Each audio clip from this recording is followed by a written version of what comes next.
Monsieur le maire, la délibération qu'il nous est demandé d'approuver traduit la volonté gouvernementale de rompre avec la baisse unilatérale des dotations et en même temps de continuer à faire participer les collectivités territoriales à la réduction de la dette publique et à la maîtrise des dépenses publiques.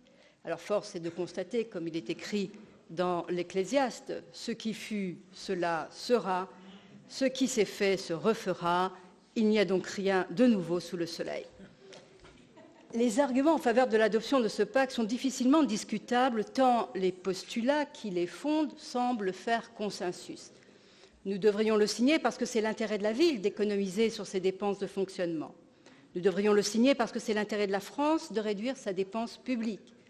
Nous devrions le signer parce qu'enfin l'accumulation sans limite de déficit a créé une dette gigantesque que nous lèguerons aux prochaines générations, avec en ligne de mire le Graal, la récompense suprême, pardon de ce propos mélanchoniste, le maintien du double A par l'agence de notation Fitch.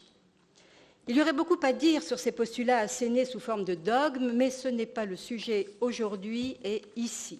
Le sujet qui nous préoccupe est que ce pacte nous contraint de procéder à une nouvelle coupe dans les dépenses de fonctionnement, ce qui se traduira concrètement et immanquablement dans le prochain budget. Les demandes de modification du périmètre des dépenses de fonctionnement que nous appelions de nos vœux n'ont pas été entendues à l'occasion des échanges avec le représentant de l'État qui nous a renvoyés à la clause de revoyure. Mais ne soyons pas dupes, seule et encore, une mobilisation générale des villes et des collectivités concernées au nom d'une vision partagée du bien commun permettrait peut-être d'obtenir la modification de ce périmètre et soustraire du calcul des dépenses de fonctionnement celles visant la mise en œuvre ou le renforcement des politiques d'intérêt général notamment. Et je pense ainsi à la santé publique dont vous avez eu raison de faire, monsieur le maire, un axe central de notre action en confiant récemment une nouvelle délégation à notre collègue Alexandre Fels. Quoi qu'il en soit, mais serons-nous capables, nous, villes, de construire cette mobilisation au-delà des clivages et des postures politiciennes? Quoi qu'il en soit, et en attendant, gouverner, c'est prévoir, selon la célèbre formule d'Émile Girardin, et le calendrier d'adoption du budget ne nous permet pas d'attendre les hypothétiques négociations annoncées. Nous devons donc questionner les valeurs, les concepts, les objectifs qui vont guider les choix qui porteront sur des priorités, sur des renonciations et des abandons dans le cadre des décisions budgétaires que nous serons amenés à prendre. En ce qui me concerne, je ne renoncerai pas à nos valeurs, celles qui ont fait que les Strasbourgeois nous ont élus, celles qui guident notre action collective au quotidien et que j'essaie de traduire au mieux dans le cadre de la délégation à la démocratie locale que vous m'avez confiée, monsieur le maire.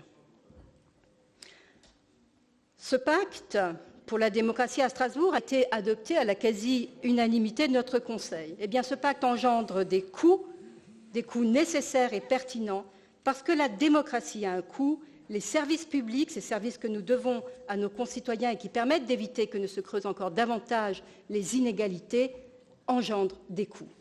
Mais les enjeux vont bien au-delà de ma délégation et nous avons, avec l'ensemble de mes collègues, membres de l'exécutif, je termine, toutes et tous des raisons d'être inquiets parce qu'il y va de la crédibilité de notre parole et du respect de nos engagements.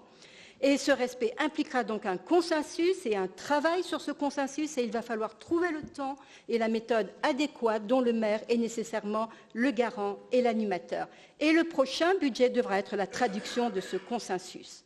Alors, je voterai pour ce pacte pour préserver la cohésion de la majorité.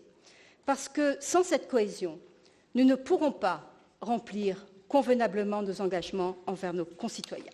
Merci, monsieur le maire. Merci, Chantal.